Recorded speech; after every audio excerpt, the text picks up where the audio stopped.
briefly buggered the proposal part up, it still ended up being romantic as hell. "This is so exciting," my mum squeals. I don't think I've seen her squeal in a long time. She places her glass on the coffee table and claps her hands together, her bracelets jangling. "Have you given any thought to where the wedding is going to be? When? Oh, and the dress. Kayla, darling, you're going to look so beautiful." I want to keep the grin on my face, I really do, but it's starting to falter. Move on, move on, move on. The memories of my mother and Miranda going dress shopping. How long they took, months, before they found the perfect one.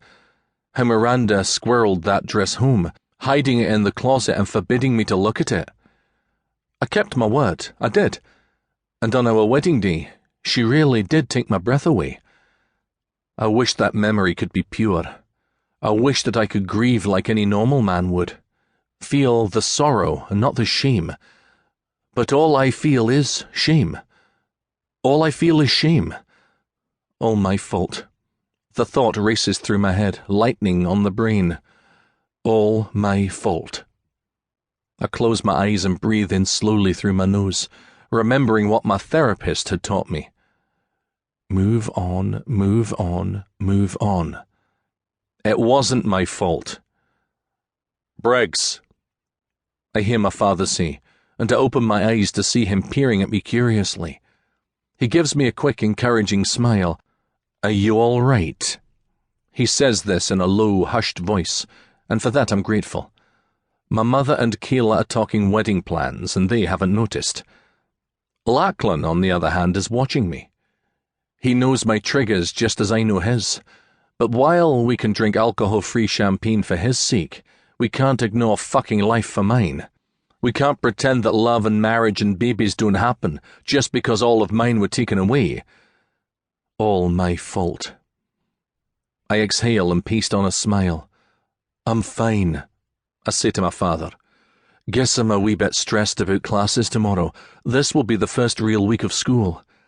The first one never counts for anything. Everyone's lost or hungover."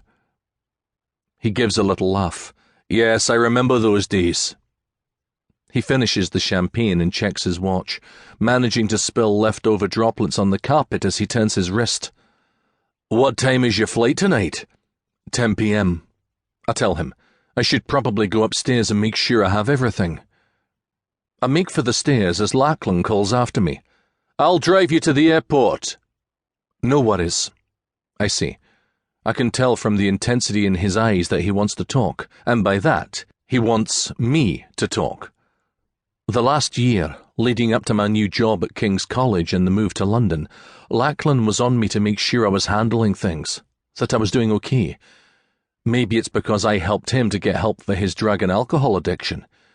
Maybe he's just more aware of me in general, as a brother and as a friend.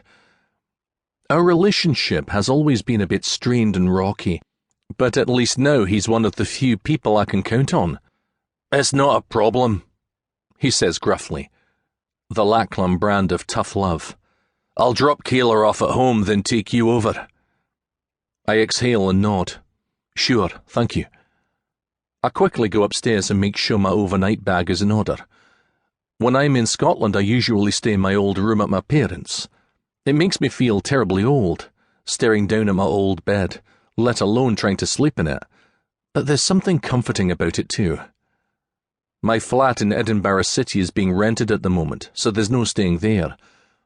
Eventually I'll probably sell it.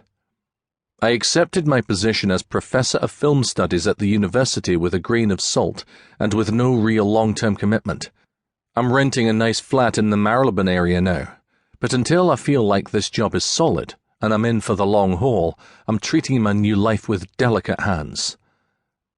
"How is winter?"